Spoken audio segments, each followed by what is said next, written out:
The great hall of the Galactic Council was filled with light and music. Thousands of delegates from across the galaxy had gathered to celebrate the 500th anniversary of the Eternal Accord. It was the longest peace in galactic history, and everyone knew that humanity had made it possible. General Park Do-yeon stood at the center of the celebration.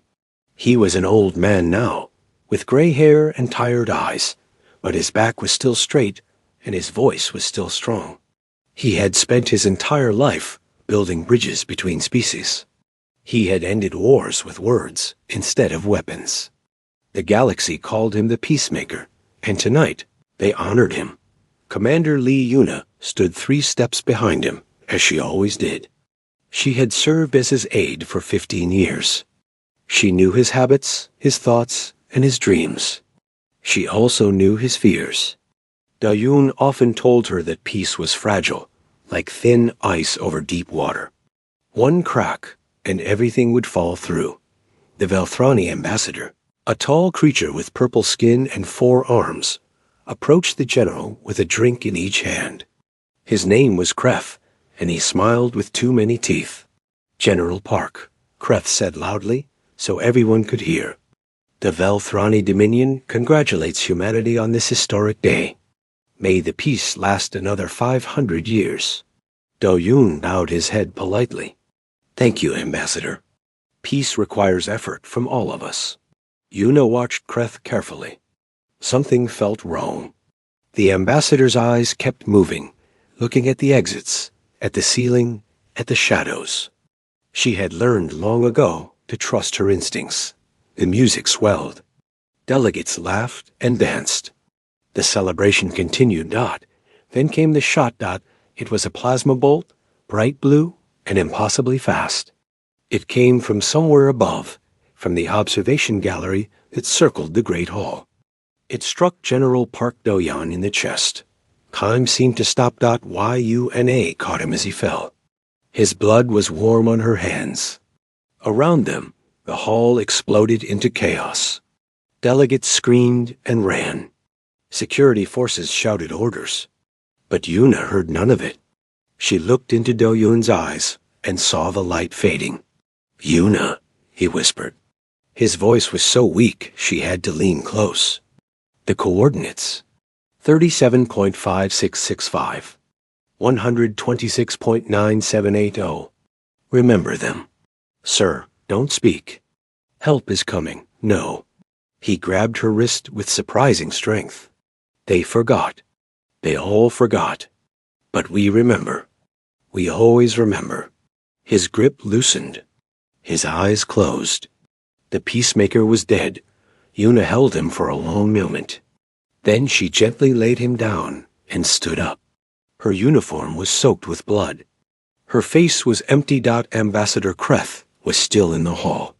He had not run. He stood on a raised platform, and his smile was gone. In its place was something cold and proud. "The Velthrani Dominion claims responsibility for this action," he announced. His voice echoed through the sudden silence. "Humanity has grown too powerful. They control too much. They influence too many decisions. This treaty protected them while they spread like a disease. No more." He looked directly at Yuna.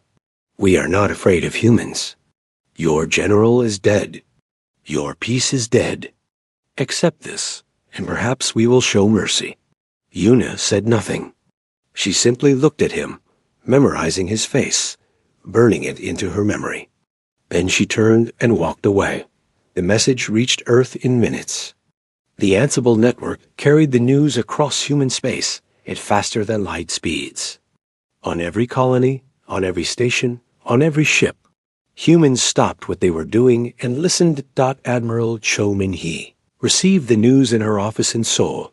She was 72 years old, but her mind was sharp as ever. She had known Do-yeon since they were cadets together, back when they were young and foolish and believed they could change the galaxy. They had changed it. And now this. Her aide showed her the recording of the assassination. She watched it once, twice, 3 times. Her face showed nothing. "Admiral?" her aide asked nervously. What are your orders? Minhee was quiet for a long time. When she finally spoke, her voice was calm and cold. Wake the sleeping tigers. The aide's face went pale. Admiral, that protocol hasn't been used in 500 years. I know. Minhee stood and walked to her window. Outside, the city lights sparkled in the darkness. Millions of people living their peaceful lives, unaware of what was coming. Send the signal. Priority Alpha. All channels. Across human space, things began to change. On Mars, families received messages calling their parents and grandparents to report for duty. On the colony worlds, reservists checked communication devices they hadn't touched in decades.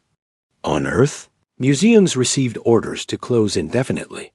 The orders came with a simple code phrase: remember the promise.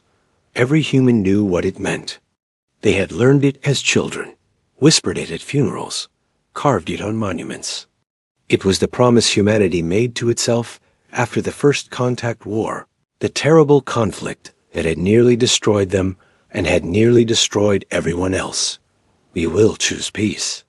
We will teach peace. We will build peace. But we will never forget what we are. And if peace is taken from us, we will remember Dot in the Great Hall of the Galactic Council. Ambassador Kreth celebrated his victory. The other species watched with a mixture of fear and confusion. Some were pleased humanity had grown too influential, and perhaps this would humble them. Others were worried. They knew the old stories, but Kreth laughed and drank and boasted. Humanity was soft now, he said. They had forgotten how to fight. Their military was ceremonial. Their weapons were toys. In a week, his fleet would reach Earth. In a month, humanity would surrender. In a year, they would be just another subject. Species of the Velthrani Dominion, he did not. Notice the human diplomats quietly. Leaving the station, he did not notice the human trade ships changing course. He did not. Notice the silence spreading across human space. Like a held breath before a scream, Commander Lee Yuna stood alone on a transport ship, watching the stars pass by. In her pocket was a piece of paper with coordinates written on it. In her heart was cold fire. The 500-year peace was over. Humanity remembered. The galaxy had never seen anything like it. Within 3 days of the assassination, every human world went silent. Trade stopped. Communication ended. Ships returned to port and stayed there. It was as if humanity had simply vanished. The Galactic Council called emergency meetings. Ambassadors demanded answers. But there were no human diplomats left to answer. They had all gone home. Ambassador Kim Ji-soo was the last to leave. She stood before the council one final time, her hands folded and her face calm. She was a small woman with silver hair and kind eyes, but today those eyes held something the delegates had never seen before. The Velthrani Dominion has broken the Eternal Accord, she said simply. They have murdered our peacemaker. They have declared war on humanity. Kreth laughed from his seat. War? What war? You have no army. You have no weapons. For 500 years, you have done nothing but talk. Jisoo looked at him. She did not smile. She did not frown. She simply looked, and something in that look made Kreth's laughter die. You are correct, Ambassador. For 500 years, we chose peace. We taught our children to build instead of destroy. We turned our shipyards into schools. We buried our weapons so deep that our grandchildren forgot they existed. She paused. But we did not forget. We never forget. She turned to address the full council. Humanity is withdrawing from galactic society. We will defend our space. We will protect our people. And we will hold the Velthrani Dominion responsible for what they have done. An alien delegate from the Korath Federation spoke up. Ambassador Kim, surely there is room for negotiation? The Velthrani acted alone. The rest of us, the rest of you, Jisoo interrupted, watched. For 500 years, the Velthrani conquered and enslaved 12 species. They built their empire on blood and suffering. And the galaxy did nothing? Because humanity asked for peace. We asked you to give them time to change. Her voice hardened. They did not change. And now our general is dead. Our patience is dead. She picked up a small device from the podium. This is my final message. Humanity remembers its promises. All of them. She walked out. No one tried to stop her. Far from the council station, deep beneath the mountains of Earth, something ancient was waking up. Captain Beek Sunho had never expected to command a warship. He was a historian, a professor of military studies at the Seoul Academy. He taught cadets about battles that happened centuries ago. He had never fired a weapon in his life, but his name was on a list. A very old list passed down through generations. And when the call came, he answered. The elevator took him 3 kilometers underground. When the doors opened, his breath caught in his throat. The cavern was enormous, stretching into darkness in every direction. And floating in that darkness, held by ancient docking clamps, were ships. Not the sleek, elegant vessels humanity used for trade and diplomacy. These were something else entirely. They were warships. True warships, built for one purpose only. Captain Beek Sunho, a voice said. It was not human. It was an AI, speaking through hidden speakers. I am the tactical intelligence of the HSS Indomitable Spirit. I have been waiting for you. Sunho walked forward slowly, staring at the ship before him. It was massive, covered in armor plating and weapon ports. Its hull was scarred and patched, showing repairs from battles fought before his grandfather was born. Waiting, he managed to ask. Your family has commanded this vessel for 17 generations. Your great-grandfather, Captain Beek Junwoo, fought in the Battle of Proxima. Your ancestors sealed me in this mountain when the peace began. They said someone would come back eventually. Sunho touched the cold metal of the ship's hull. 500 years. You've been down here for 500 years. Yes, and now I am awake. There was something in the AI's voice. Something that sounded almost like hunger. The enemy has returned. What are your orders, Captain? All across Earth, similar scenes were happening. Old bunkers opened. Ancient factories came back to life. Families discovered that their quiet grandparents had secret straining knowledge. Skills that had been passed down in whispers and hidden lessons. Commander. Yuna arrived at the coordinates General Park had given her. It was a small valley in Korea, covered with flowers. At its center was a simple stone monument. She read the inscription, Here, humanity chose peace. Here, we promise to remember. This was where the Eternal Accord was first proposed. This was where Doyan's ancestors had stood and convinced humanity to put away its weapons. And buried beneath this peaceful garden, Yuna knew, was something the galaxy had forgotten. She entered the access code, the coordinates themselves. The ground trembled. A hidden door opened. Inside was a small room filled with screens and controls. And on those screens were numbers. Fleet counts. Weapon stockpiles. Hidden shipyards. Everything humanity had built in secret, disguised as mining operations, research stations, and asteroid colonies. 50,000 warships. 200 million trained reserves. Weapons that had been improved and refined for 5 centuries. Waiting for the day they would be needed, Yuna sat down at the main console. Her hands were shaking. Not with fear, but with something else. The galaxy thought humanity had forgotten how to fight. They thought 500 years of peace had made humans weak. They were wrong. Humanity had been preparing. Quietly. Patiently. Hoping they would never need to use what they built. But they were ready. She opened a communication channel to Admiral Cho Min-hee. Admiral. I found it. The General's legacy. On the screen, Min-hee's old face was hard as stone. Good. Wake them all. The Velthrani want to see what humanity is capable of. She leaned forward. Let's remind the galaxy why they signed that treaty in the first place. In the darkness of space, the Velthrani invasion fleet was already moving toward Earth. 40,000 ships. The largest armada in galactic history. Admiral Kreth commanded from his flagship, dreaming of glory and conquest. He had no idea what was waiting for him. The Velthrani fleet entered the Sol system like a storm of metal and fire. 40,000 warships, each one bristling with weapons. Admiral Kreth stood on the bridge of his flagship and smiled. This would be easy. This would be glorious, report he commanded. His sensor officer studied the screens. Admiral, we are detecting a human defense line near the orbit of Mars. Approximately 50 ships. Kreth laughed. The sound echoed through the bridge. 50. That is their mighty defense. Their great awakening? He shook his head. Humans, they talk so much about strength, but in the end, they are nothing.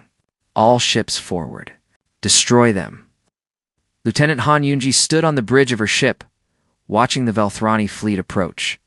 She was 26 years old. She had grown up in a world of peace.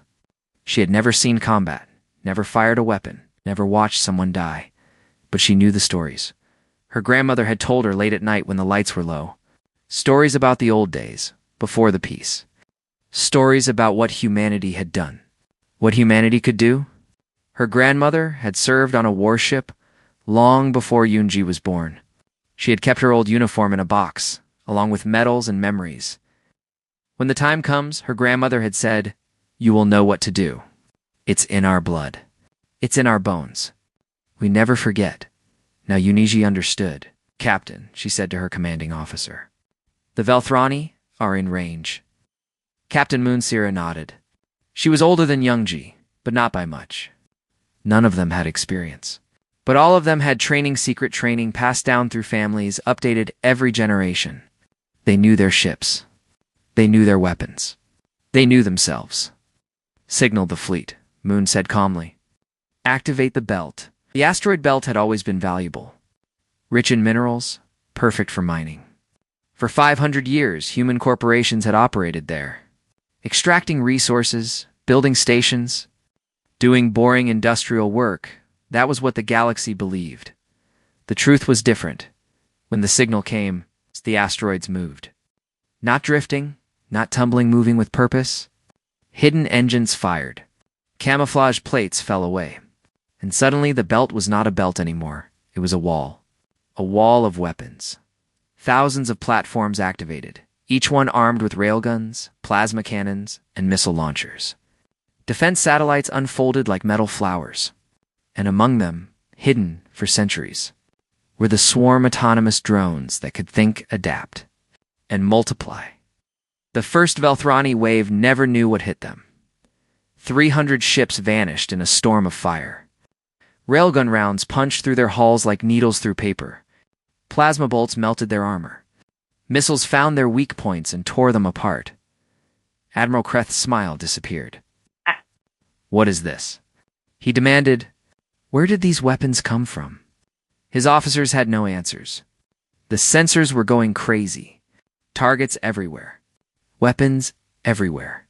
And the human ships, the 50 they had laughed at, were moving. Fast. Too fast. "Admiral," someone screamed. "They're flanking us." The human ships were not like the elegant vessels the galaxy knew. These were old designs brought back from the grave. Heavy armor. Massive guns.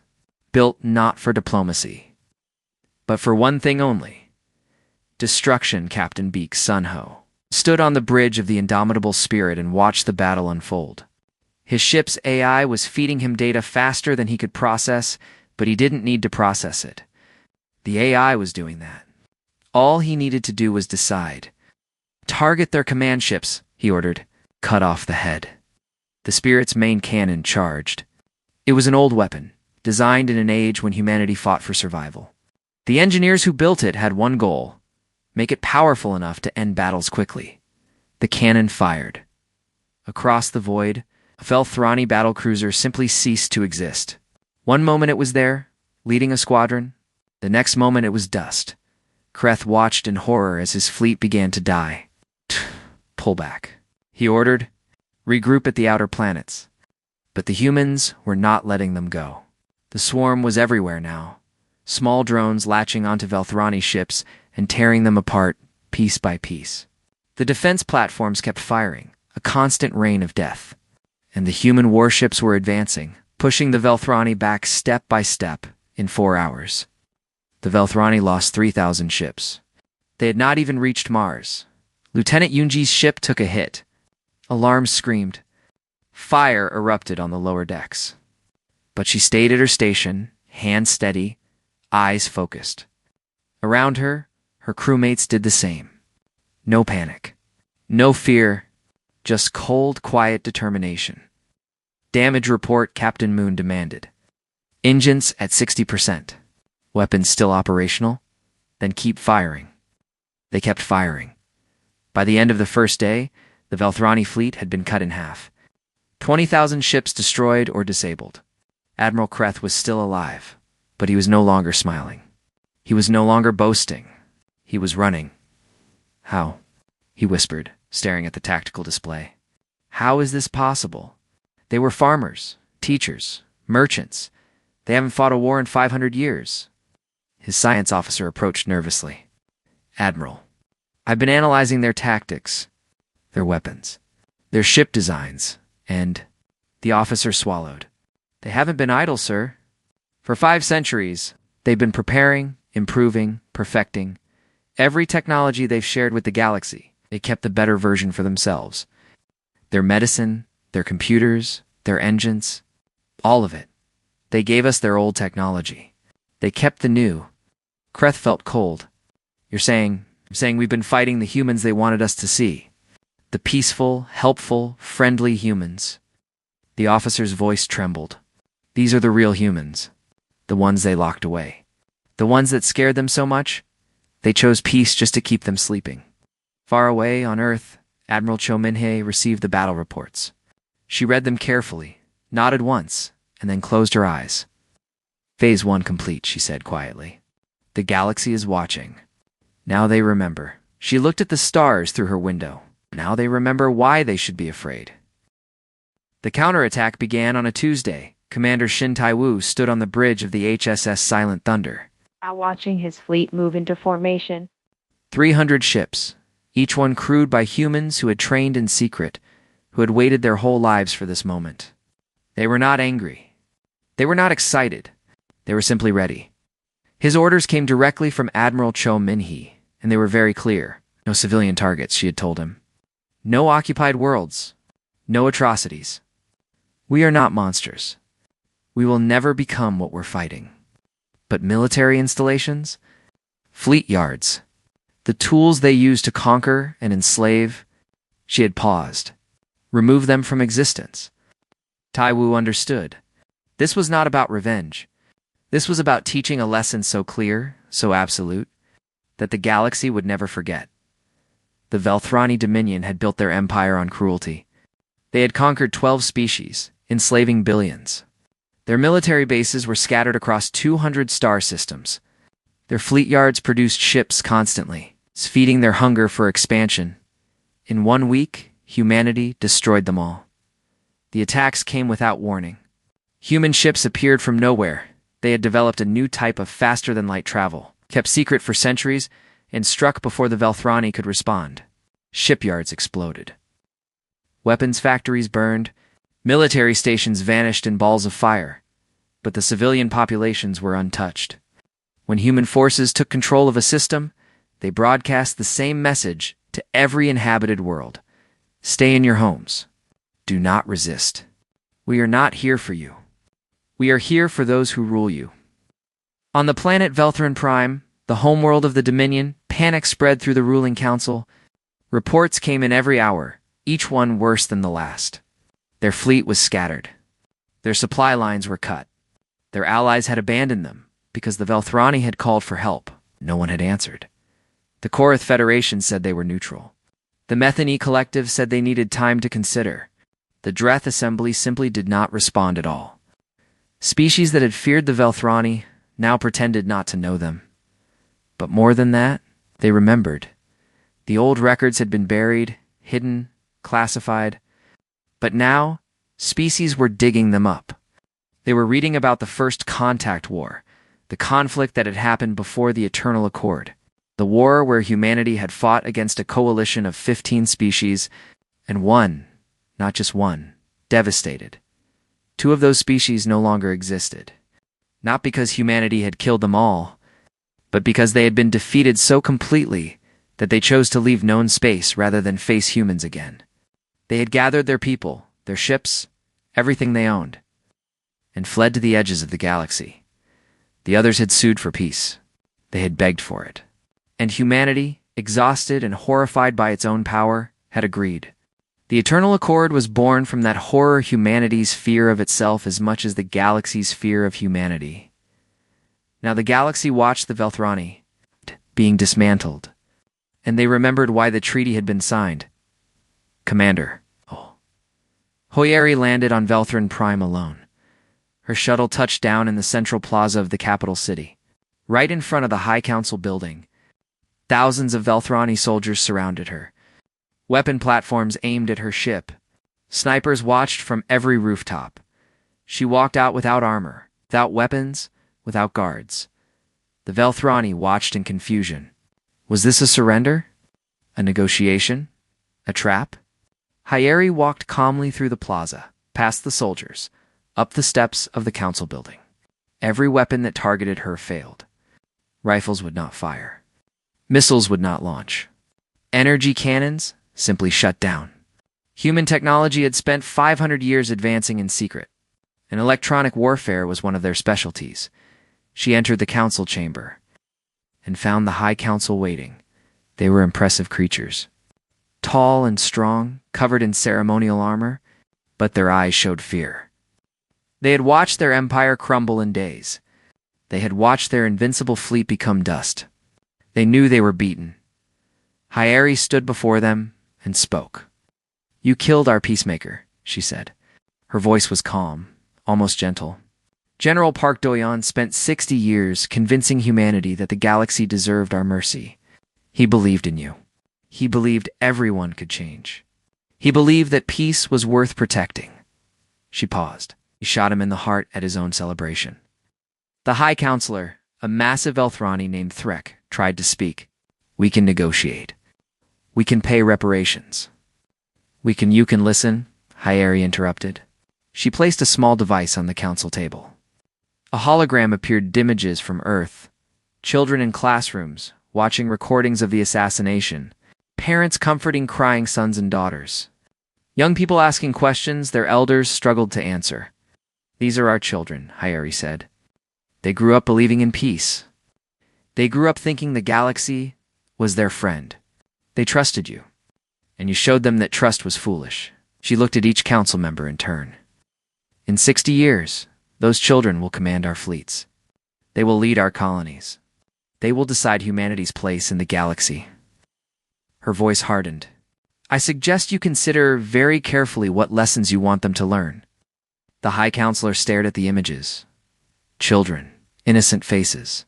And in those faces something was changing. Softness becoming stone. Trust becoming suspicion. Peace becoming something else. "What do you want?" Threk whispered. "We want you to understand," Hoyeri replied. "General Park kept humanity gentle. He reminded us every day why we chose peace. He was our conscience, our restraint, our hope." She leaned forward. "You killed him, and now there is no one left to speak for mercy." She turned and walked toward the door. "Our terms will be delivered tomorrow. I suggest you accept them." She left the same way she came, untouched, unstoppable. Behind her, the High Council sat in silence, finally understanding the terrible mistake they had made. They had not attacked a weak species, pretending to be strong. They had attacked a strong species, pretending to be weak. And now the pretending was over. The war lasted 11 months. It felt longer to those who fought it and shorter to those who watched from afar. But in the end, the result was never in doubt. The Velthrani Dominion did not fall. Humanity did not destroy them. Instead, something more profound happened. They were reduced. Their conquered territories were freed. Their slave species were liberated. Their mighty fleet was dismantled ship by ship, and their leaders stood trial, not for attacking humanity, but for the crimes they had committed against others. This was humanity's choice. They could have burned Velthran Prime to ash. They could have erased the species from existence, as they had done to others long ago. But they did not. "We are not executioners, Admiral Chomin," he said during the final campaign. "We are teachers. And some lessons require the student to survive. The trials were broadcast across the galaxy. For the first time, species heard the full truth about the Velthrani Dominion, the massacres, the slavery, the cruelty that had been hidden behind diplomatic smiles. The 12 species they had conquered testified. They showed the scars. They named the dead.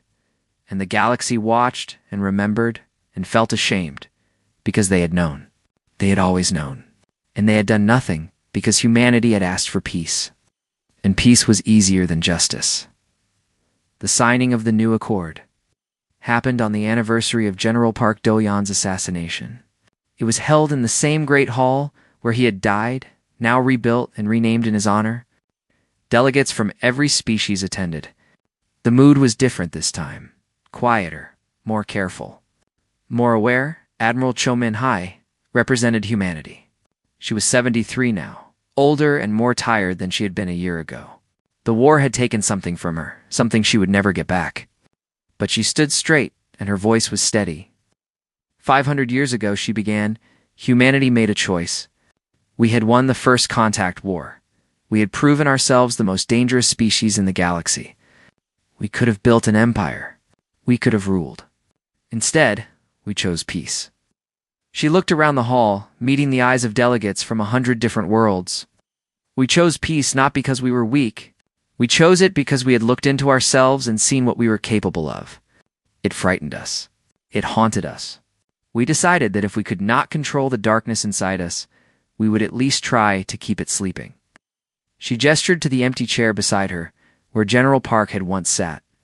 Do-yeon believed in this. He dedicated his life to it. He truly thought the galaxy could grow beyond violence, beyond conquest, beyond the old ways. He thought if we just gave everyone enough time, they would learn. Her voice grew heavy. Oh, maybe he was naive. Maybe we all were. She was silent for a moment. But we will try again. The delegates stirred. Some looked confused. Others looked hopeful. A few looked afraid.